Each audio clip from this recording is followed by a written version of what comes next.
It's August 1923. Gustav Stresemann has just been appointed the new Chancellor and Foreign Secretary for Weimar Germany.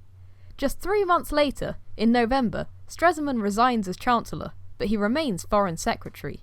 He hopes that by stabilising the economy and regaining respect for Germany in foreign affairs, Germans will feel more content with the Weimar Republic.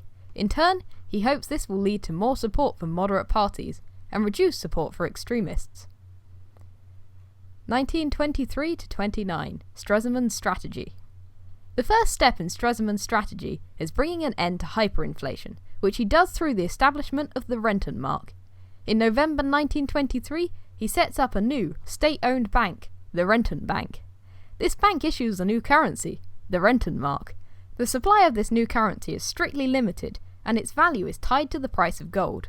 Furthermore, the Rentenmark is backed by German industrial plant and agricultural land, meaning the currency has real value. In August 1924, the control of the Rentenmark is given to the Reichsbank, a newly independent national bank. The currency is renamed the Reichsmark and is backed by Germany's gold reserves. Finally, the German people can trust German money again, and hyperinflation is brought to an end. This makes way for Stresemann's next work, the Dawes Plan. In April 1924, Stresemann agrees to the Dawes Plan. The plan has come about as the Allies have asked an American banker, Charles G. Dawes, to resolve Germany's non-payment of reparations. The plan involves temporarily reducing reparations to £50 million per year. US banks are to give huge loans to German industry. Between 1924 and 1930, these loans amount to $25 billion.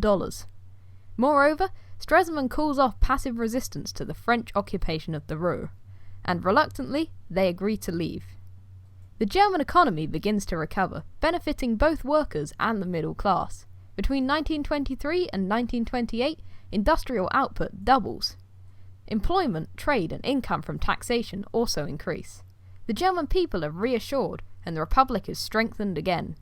However, extremists are furious at Germany agreeing to pay reparations again, and also at the fact the recovery of Germany is now dependent upon American loans.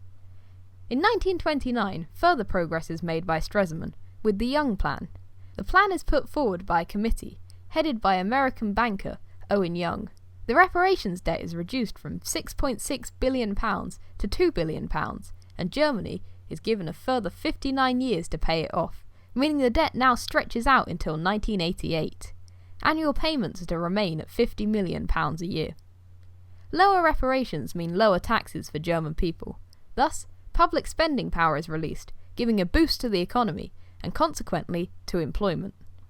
A referendum in 1929 sees 35 million Germans vote in favour of the Young Plan, which is around 85% of voters.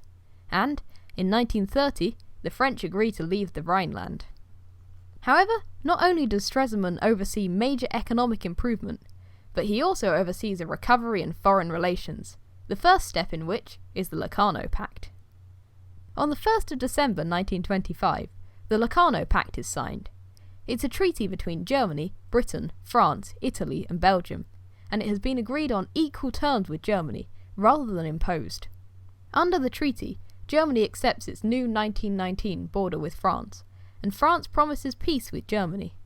Moreover, the Rhineland is to be permanently demilitarized, and the five powers agree to open talks with Germany about joining the League of Nations. This makes war in Europe much less likely, and, in 1926, Stresemann is awarded the Nobel Peace Prize.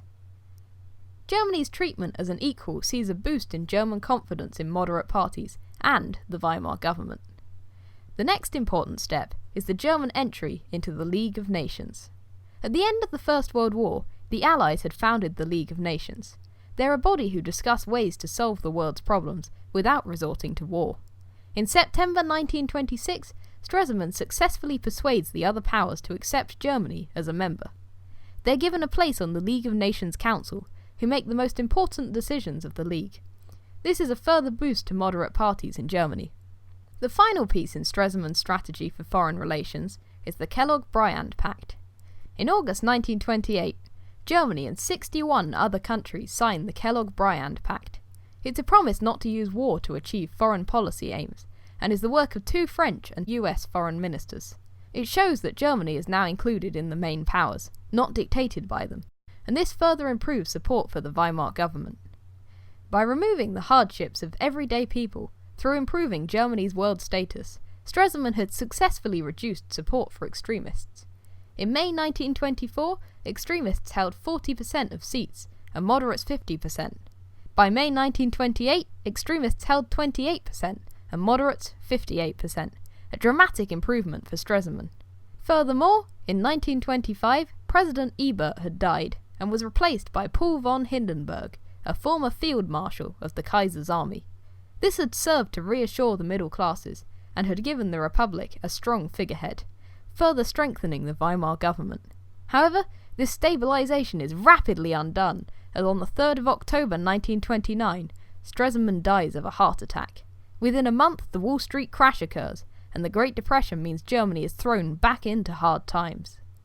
1923-29, Stresemann's strategy. Thanks for watching. Don't forget to like, subscribe, and tell all your friends. Also, don't forget you can find a link to a set of Quizlet flashcards on this topic in the description, and also a set of practice questions. Also, there will be a poll going up in the next couple of days on my community tab to vote for what topic you want to see the next video on, so look out for that. We're Sad Ye Harla.